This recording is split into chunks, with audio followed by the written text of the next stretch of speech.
Since its founding in 1889 as the Decatur Female Seminary, Agnes Scott's aim has been to educate women to think deeply, live honorably, and engage the intellectual and social challenges of their times. One of our distinguished graduates from the class of 1928, Rachel Henderlight, who went on to be the first woman ordained in the Presbyterian Church, once wrote about Agnes Scott that when she got here, the faculty threw open the windows and doors of her mind and her soul. And the amazing thing is I hear almost exactly those same words from alumni from the 50s, from the 70s, the 90s, and from our current students.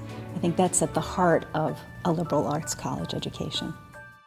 Over time, certain traits have come to define a Scottie. These traits are an integral part of the very fabric of life at Agnes Scott and include honor, leadership, and a sense of social responsibility. They are part of a campus culture that also weaves together rigorous academics, long-standing traditions, and lasting friendships into a rich tapestry that is one of the enduring gifts from the college to its alumni.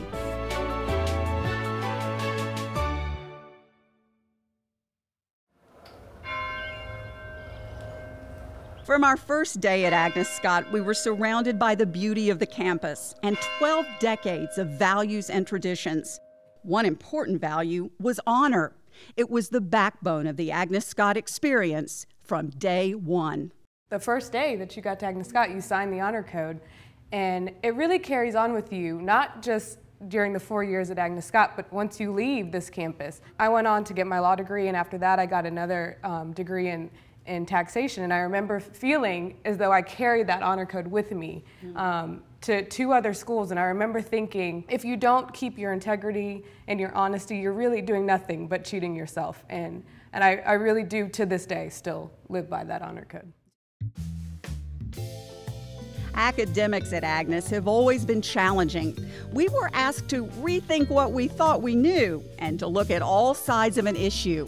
Faculty set high expectations, and this led to personal and academic growth for us. I got my first C in women's studies, and that was definitely a poignant memory in the sense that I obviously was surprised about that and remember discussing that with my friends back at home, and they were totally mystified. I mean, very pro-woman, why would I get a C in women's studies? But it's a challenging experience. So. Have you ever thought about why you got a C in women's studies? Oh yeah, it was hard. Oh. It was hard. I mean, and I think that's a good thing. It challenged me. It wasn't a sense of entitlement. You couldn't walk in and just expect, even though I may have excelled in classes before, every woman in the class had excelled. In addition to challenging us to excel in class, the faculty at Agnes Scott became an extension of family by taking a personal interest in our lives. I remember my senior year, it was just a really challenging year academically for me. I was, of course, waiting until that last semester to take that math class that I had been putting off, and I was not doing well. There was a reason why I was putting it off, and my 21st birthday was coming around, and little did I know that my faculty quasi-advisor and Spanish teacher had actually made a whole entire feast in her home, invited all my friends, and hosted me in a surprise birthday party.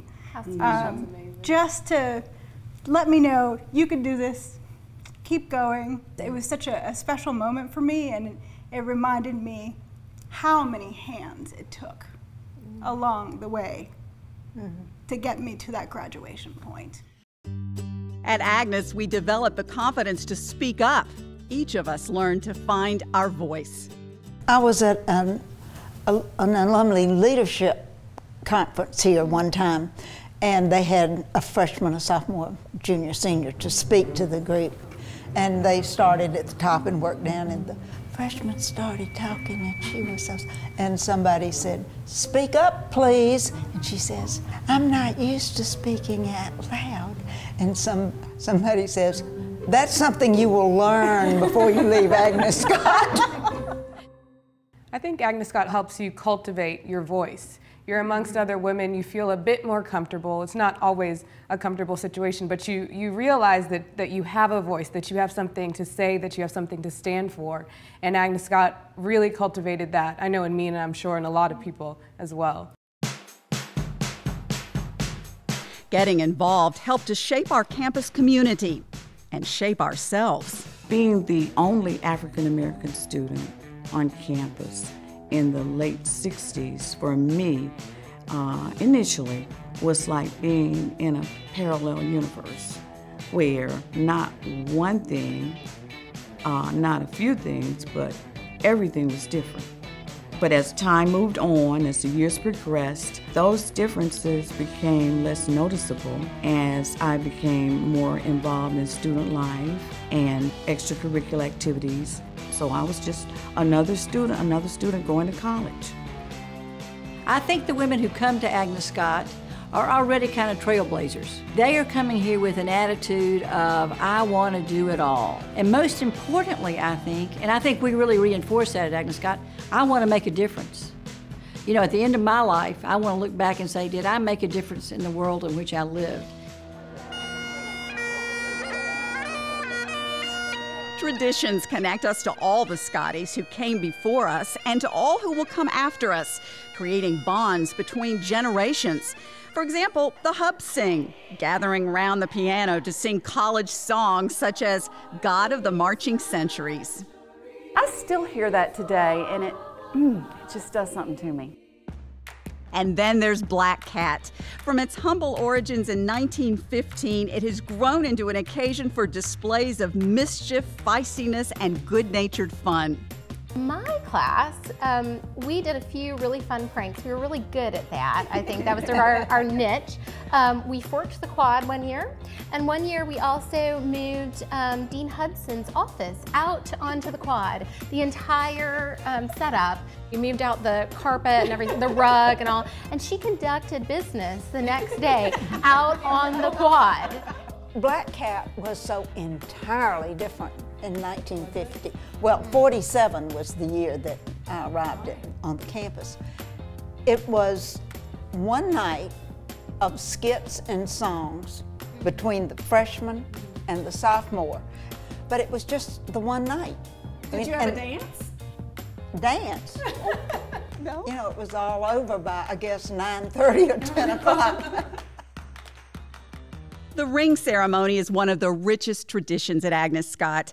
The distinctive onyx ring means it's always easy to spot a Scottie, wherever that might be. I went to Caen. I was studying abroad in France. I was standing on a street and trying to figure out like the bus route or whatever, and I didn't know a soul. And then all of a sudden, I hear just in plain English, "Laura Hawk, what are you doing here?"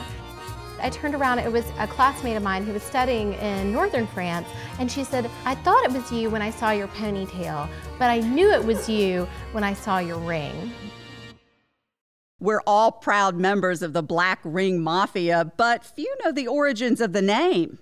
The Black Ring Mafia story actually started with me and Susan Thomas from the class of 1966. We were changing committee chairs at my church one time, and this man was talking to the incoming chair, and he looked over at me and Kathy Ash, and he said, "And if you get two women with those black rings, just find out what they want to do, because that will happen whether you plan it or not." So I was telling this story to Susan a day or two later, and Susan said, "Oh, the Black Ring Mafia." And I keep hearing about the Black Ring Mafia all the time. Yes. But that's how it started. You should be so proud. For many of us, the friendships we make at Agnes Scott don't just last till graduation, they last a lifetime. Honestly, there is something magic that happens at, I think, mainly women's colleges, and particularly at Agnes Scott, in terms of friendships. Former Dean of Students Gay Pardue Hudson and Ann Glendenning, both from the class of 1968, have been best friends for as long as they can remember. So long that they're not sure exactly how they met. But Gay will never forget the first time she saw Ann. The first time I ever knew who she was, our first year, is Anne was a very good swimmer, and is still a very good swimmer. And they had this contest of who could swim underwater the longest. And so Anne kept, the whole student body was there, and Anne kept going and going. I thought, boy, this woman's like a porpoise. And then all of a sudden, the chair of the PE department jumps in and saves her because she had passed out. But I won. But she won. So she is true. Very focused, and but that was the first time I ever knew who she was. After college, we roomed together a little bit. We both got married. We started careers. Gay started having babies. I started a PhD program. There's just a lot of other things. We moved away, came back. A lot of things kept us from frequent communication. But when we did get together or talked, it was immediate. It was like there was no catching up. It was just immediate. It was a little bit difficult, but we were always there for each other in the important things. We make a point of talking several times a week and trying to have dinner once a month at least. And now, since we've both retired, a lot more often than that. Lifelong friendships are one thing, but Giselle and her friends take the concept of sisterhood to a whole new level. We have a 1 mile rule, and we are all living currently within about a mile away from each other. And we have breakfast every morning. Oh my goodness. Oh my word. And quite frankly, we talk about retiring. Like the Golden Girls.